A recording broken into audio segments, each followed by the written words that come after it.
Good morning, Hello, Ken. Hi, hello, hello. hi again, Eric. We just had a very interesting discussion about stuttering, and now we're going to go on to the next topic. Are you ready to hit the ground running, Eric? He went. He's like wearing boxer shorts, and he went doo doo like on drums. Uh, he's wearing boxers. He's in boxers. Oh Yeah, my he's god. just wearing boxers, like sitting in boxers, just playing the drums. Oh my god. Well, he was a boxer, not a brief man, so that makes sense. There's a couple of things I want to talk about. I think the first thing I want to talk about is something somebody brought up about economic approaches for the world. There's been, at least in Finland, an experiment of doing something called basic income, where everybody gets a basic living wage from the government, and that way they do away with welfare because that pretty much replaces it. And uh, the let me here's what this blog member says. The model of ground basic income, getting a certain amount of money without doing anything, is discussed in Europe ever more than before. There are many advantages, but also concerns about this model. Can it serve as an instrument to stop the ever increasing gap between poor and rich? Will it bring people back to their real needs, bring them back to spirituality? Can it be financed? Can it be introduced to the world where states still work separately? Will it be the future? If not, what is the best economic approach? People are going to be are becoming more and more dispensable because everything is becoming automated, and it's going to be more and more like that. So what happens when there are not enough jobs for people? So anyway, basic income. What's your take on it, Eric?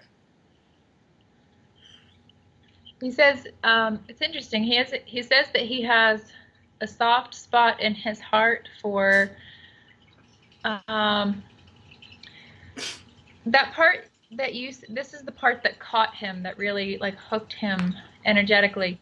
When you said things are becoming automatic, he even said like convenient and over convenient.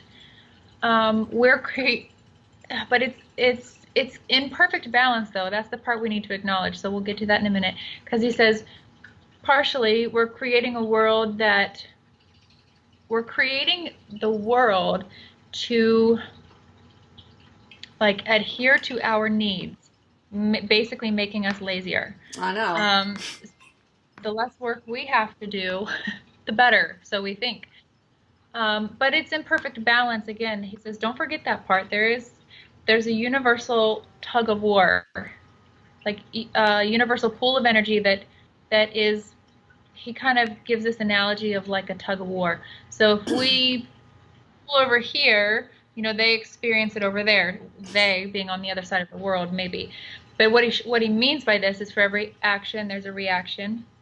So everything is in perfect balance, and he uses that word balance with um, hesitancy almost. He doesn't like to use that word because balance is an illusion, but Ah, everything is as it should be, first of all. So then, getting a little bit deeper, he says, although it seems we're fostering a world that continues to sort of like wipe away jobs and the need for people to work, um, just as much as we do that, we're still creating more work for ourselves. We're hmm. still, but it may not be, it might be on the tail end. He says it may not be in the form of like employment. Mm. Um, so anyway, he felt the need to address that first, Well, what do you but mean? getting It might into not like, be. It might not be in the form of employment. It might be other work, like personal spiritual work. Is that what you're saying? For example. what he's saying is like, what he's talking about is Because that when doesn't pay we, too well. let's say we create this huge factory that wipes out 10,000 jobs, because now all these machines can do it. Mm-hmm. Well, then we're just making it harder for ourselves in the long end. We're going to have to work harder in the long run. But he's talking more along the lines of like maintaining our environment, maintaining our own health. Okay. So even though we think we're being more productive, we're actually making life in the big picture harder for ourselves. But he wants to get into like the financial aspect of it, employment aspect of it. For us here, you know, I don't know if we'll ever know such equality, meaning like, you know, everybody gets the same base income, because there's a lot of reasons why, Mom. First thing, he definitely uses the word greed. He's also showing, so we'll get to that. Well, He's also saying that, wait, they're just talking about everybody gets the same, like maybe I'm going to just make up something, $13,000. But there will be people who have a job who do get that 13,000, but also they make more. So, but there are some people who only have 13,000 because they don't work. So anyway, I just want to make sure that Erik understood that. yeah, and he says that's why, like, we will never know a system like that because of greed, because of the man that does work, so to speak, and feels or has that sense of entitlement, and then like there's too much polarity in that. This is where he shows like great war breaks out because of like entitlement, because I work and so I'm entitled to this and you're not, so then the men fight, he shows. But he's also showing, he also talks about like income being territory based. So like if you live in this part of the world or this part of the US, income is different based on where you live and like the cost of living there. Okay. He says he wipes that away too. He says that would be more likely to fly, but he still wipes it away, meaning like it'll never fly. No. It'll never last. Okay. He shows he's kind of actually getting into the political side of this. He says for us as in the U.S., he says we won't see a system like, okay, he said talk about the Canadians. Okay, so maybe we'll get to that in a minute. Yeah, that was random. So, but he's showing it like the income breaking down to, it feels very equal, but it feels equally earned. So what he's talking about is basically you earn what you work for, and he's showing we will come back to a time where he's showing like physical labor, where we all work hard for what we earn. And it feels more primitive. So Right, why? Will there be some big disaster that will break everything down and then that's so kind of what I said, well, we've got these great machines now we can build and create.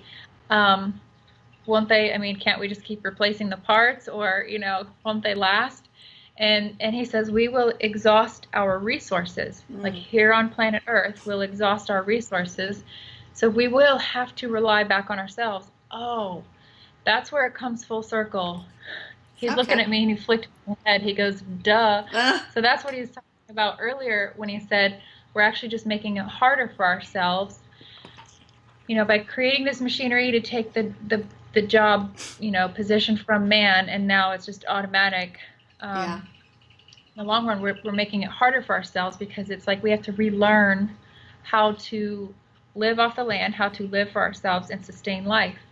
And so he's showing when we exhaust our resources, which we will do, he says, we'll exhaust all of our resources here on planet Earth, then we'll have to go back to like relearning how to rely on ourselves, our physical bodies, and so on to sustain life.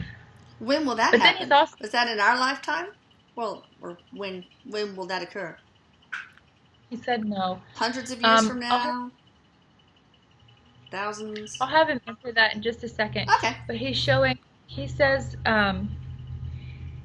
like when that occurs, but see, like when that occurs, money is not even, like money's going to be different. Because it's almost like money as we know it now isn't even important in this time. It's more about food and items and things that you can make a life with. So I said, can you give a timeline? Like when will this happen? And he pulls me out at least 100 years. And then he went like this. He said, "You won't know it in your time." Yeah. So That's good. Okay. thank you. That makes sense. Well, what is the best economic approach now? So the basic income, you're not a fan of the basic income idea? You don't think that's ever going to take root? Or maybe you don't think it should? He's funny. He said, "Oh, I didn't say I'm not a fan. I'm just saying it won't fly because carry such a sense of entitlement. Oh, I see. Like, I see. and because people are so different, Yeah. um, it's like battles or war breaks out because of it. Like, it's just too Okay. much chaos. It won't Okay. last." Well, Um, would it be good if it weren't for greed and ego? of course, he says, Okay. very simply, very matter of fact. Yeah. Oh, he was saying something. Honestly, he'll have to give it to me again because memory doesn't work in this process. But it was pretty cool, whatever it was. Give it to her again, babe. You're gonna make her He's fight like, for it. "Well, duh." Yeah, yeah. No, he's giving it back. He says, "Well, duh, if she would just listen." You asked some question that triggered this response. I don't just like 2 seconds ago. I don't know what you said, but he said, he says, "I want to encourage you, people." he like he like knocks on the camera. He's like, "Hello, tink tink tink," and I can hear him knocking. He says, "You hear me there?" He says, "I want you to think about something," and this is along the thread of exhausting our resources. He's like, "We are such a wasteful people. We are so wasteful. Things are so automatic and way too convenient." He says, "When you go to buy something, whatever it is, ask yourself before you buy it, are you going to still use it in 6 months from now? Are you still going to be using it in a year?" He said, "I will bet you at least 50%, probably 70% of you won't. Yeah. You'll buy something now, by 6 months from now, you'll be done with it." Yeah. He says, "That's what I'm talking about by like exhausting our resources Yeah. and turn We're pollute the wasteful. earth and stuff." Yeah, we're so wasteful. Well, So he's just on a tangent about that. what do you think the best economic approach is? And then that's all I have for this subject.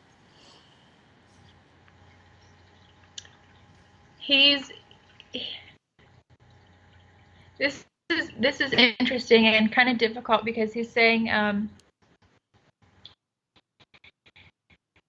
I don't know if it's the best approach, but well, obviously this is what would work the best, he says.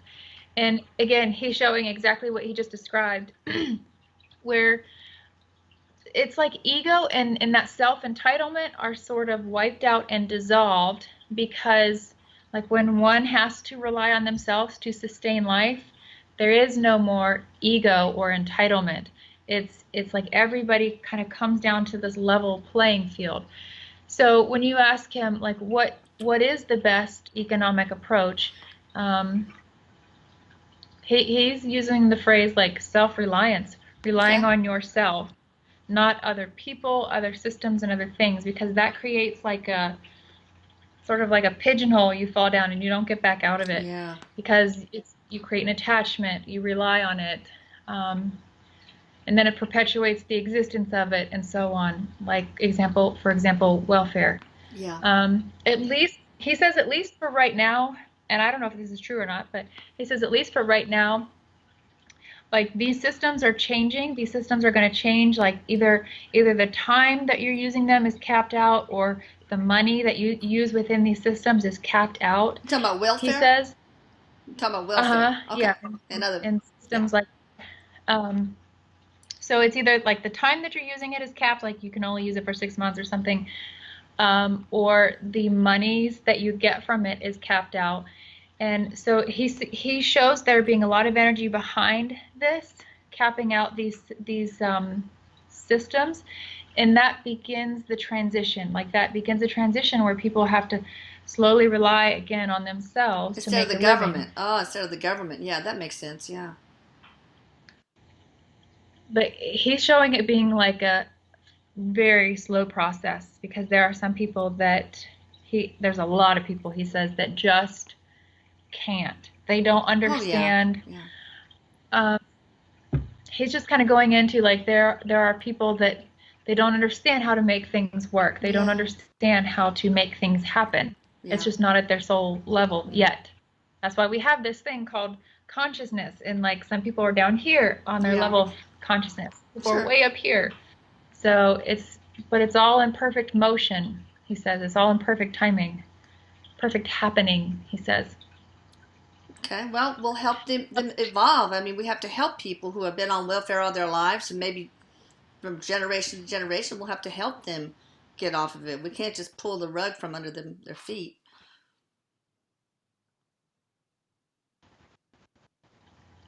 Yeah. Can you still hear me? You were kind of glitching a little bit. Yeah, you were glitching too. No, I'm fine. It's good. Okay. I asked him, I said, well, why did you talk about, like, why did you bring up the Canadians? What does that have to do with anything? Oh, yeah. And he's showing, he says, like, all he says, he doesn't describe anything. He just says they got it right. Okay. It's like there seems to be, whatever their government system is or financial system, or economic rather, it seems like there's a smooth operation. There's a balance. When I said smooth operation, he started playing that song. Smooth operator. Yeah. So, but he's saying that like there's a lot of balance, a lot less chaos. So Okay. we could learn a thing or two from them, he says. But as far as us kind of mimicking what they do, it's like, ew, I don't know. Okay.